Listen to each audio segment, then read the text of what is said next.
जनप्रतिनिधिगण, उपस्थित संभ्रांत नागरिकगण, हमारी पार्टी के महिला सभा के पदाधिकारी एवं किसान और मजदूर भाइयों, नौजवान दोस्तों, मंच पर बैठे हुए लोकगीत के कलाकार बंधुओं एवं मेरी आवाज़ जहां तक पहुंच रही है उसको सुनने वाले साथियों, सबसे पहले मैं क्षमा चाहता हूं कि यहाँ का जो हमारी पार्टी के नेताओं ने कार्यक्रम अनाउंस किया था वो कदाचित 11 बजे का था और हम लोग लगभग 4 घंटे से भी ज़्यादा विलंब से आपके बीच में आए। इस विलंब के लिए कुछ ऐसी परिस्थितियां पैदा हो गई कि पहले प्रोग्राम से ही विलंब होने लगा। कोशिश करने के बाद भी उत्साह कुछ ज़्यादा हो गया है हमारे लोगों में। होना चाहिए कि अब जब चुनाव हो रहा है तो चुनाव के दौरान अभी चूंकि घोषणा नहीं हुई है तो कोई सीमा निर्धारित नहीं है। तो जब सीमा निर्धारित नहीं है तो हमारे कार्यकर्ताओं में, नेताओं में इतना उत्साह है कि हमारा नंबर आते आते जनता थक जाती है, कार्यकर्ता नेता थक जाते हैं कि अब उनको सुनने का मौका मिलता है। बहरहाल यहाँ बहुत मेहरबानी हुई, जल्दी नंबर आ गया।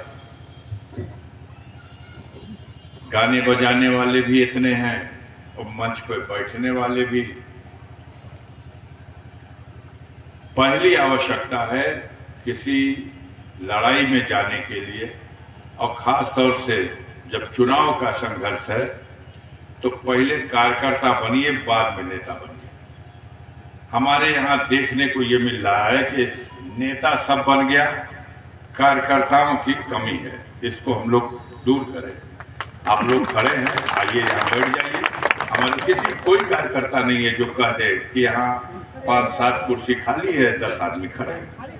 ये 2 कार्यकर्ता होते तो इस महफिल को सजाने में योगदान देते। व्यवधान डालने में तो सब है, लेकिन इसको सजा दिया जाए इसके लिए कोई। पीछे हमारे जो खड़े हैं लोग हटा दीजिएगा। साथियों, मूल विषय पे आना चाहता हूं। ये सब डिस्टरबेंस है, चूंकि नेता है, कार्यकर्ता नहीं है कोई।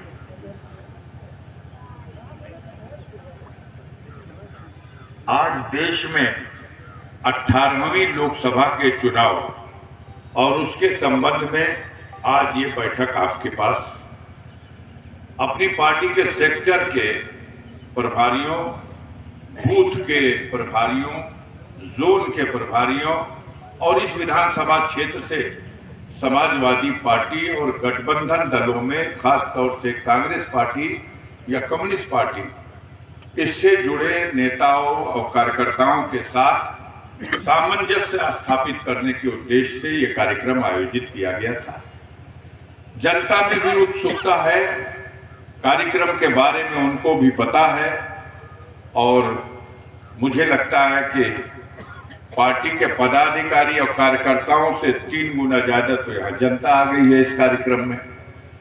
तो जो संवाद है, जो बातें हैं, वो भी जो संगठन के लोगों के साथ होनी है, जो जनता के बीच में होनी है, अब उस सबको ध्यान में रख के अपनी बात रखना पड़ेगा।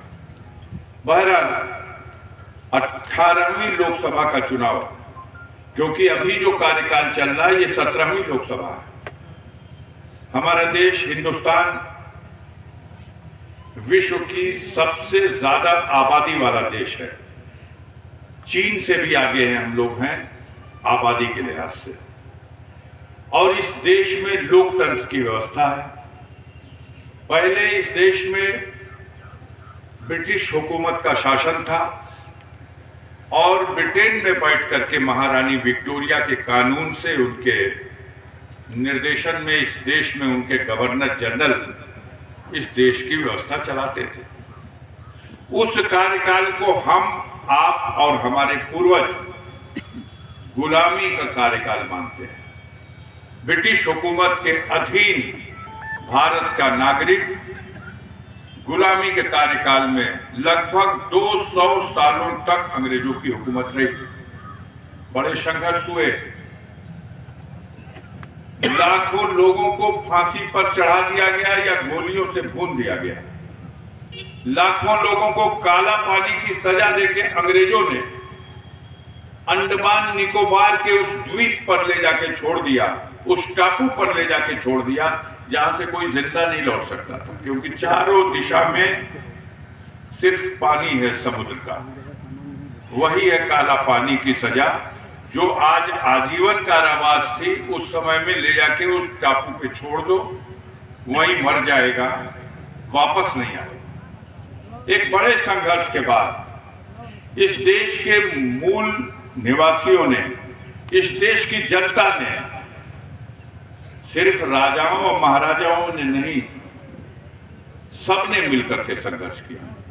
हाँ, परिस्थितियां ये थी, थोड़ा सा इतिहास में इसलिए जा रहे हैं कि हमारे सामने 4 पीढ़ी बैठी हुई है। एक पीढ़ी वो है जो अभी 20 साल से लेकर 30 साल के बीच की है। उसे हिंदुस्तान का इतिहास, अगर वो इतिहास का छात्र है तो भले कुछ जानकारी हो, अन्यथा सही जानकारी नहीं है अपने देश की। दूसरी जनरेशन है 30 साल से और 45 साल वाले जिम्मेदार लोगों की, काफी संख्या में लोग दिखाई दे रहे हैं।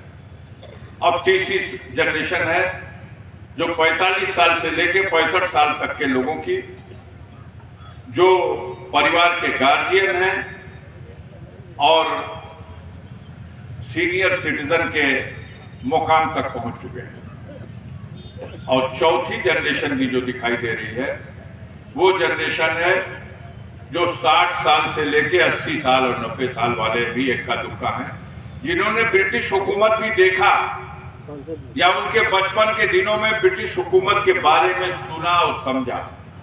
आज के बच्चों से सामने जब बात होती है कि अंग्रेजों का राजपाट था देश में, तो अंदाज ही नहीं लगा पाते कि क्या परिस्थितियां रही।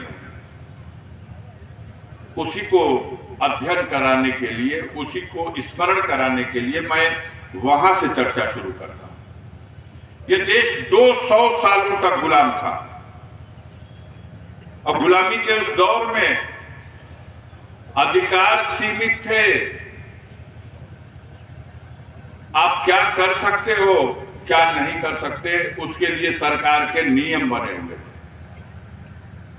गांधी जी को भी रेल उस समय भी थी, लेकिन प्रथम श्रेणी में यात्रा करने का अधिकार नहीं था, तृतीय श्रेणी में यात्रा करेगा।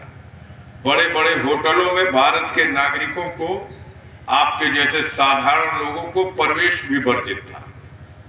शिक्षा के क्षेत्र में भी तमाम प्रतिबंध था।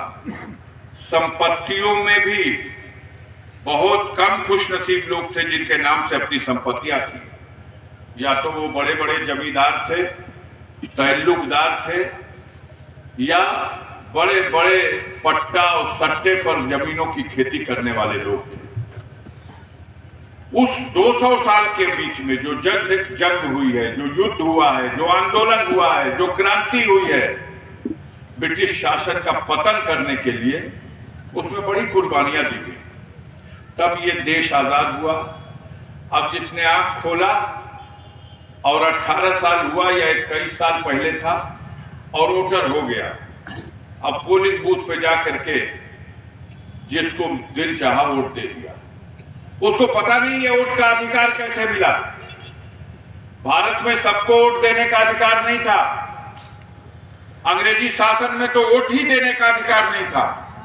आजादी के बाद भी जमींदारों को, रईसों को, तल्लुकदारों को ही वोट देने का अधिकार था। इसके लिए भी बड़ा आंदोलन हुआ। बाबा साहब के संविधान में जब ये व्यवस्था आई कि ये लोकतंत्र नहीं हो सकता, ये प्रजातंत्र नहीं हो सकता जिसमें देश की हर प्रजा को वोट देने का अधिकार मिल जाए, और तब जाकर के ये व्यवस्था आई कि अब भारत में जो बालिग नागरिक है, 21 साल उम्र जिसकी हो गई, वो पुरुष हो या महिला, वो वोट दे सकता है। और तब से ये व्यवस्था चल रही है। इस व्यवस्था में आपके पास अधिकार है, हर 5 साल में एक बार आपको अधिकार मिलेगा, आप अपने गांव का प्रधान चुन लो, अपनी मर्जी से चुन लो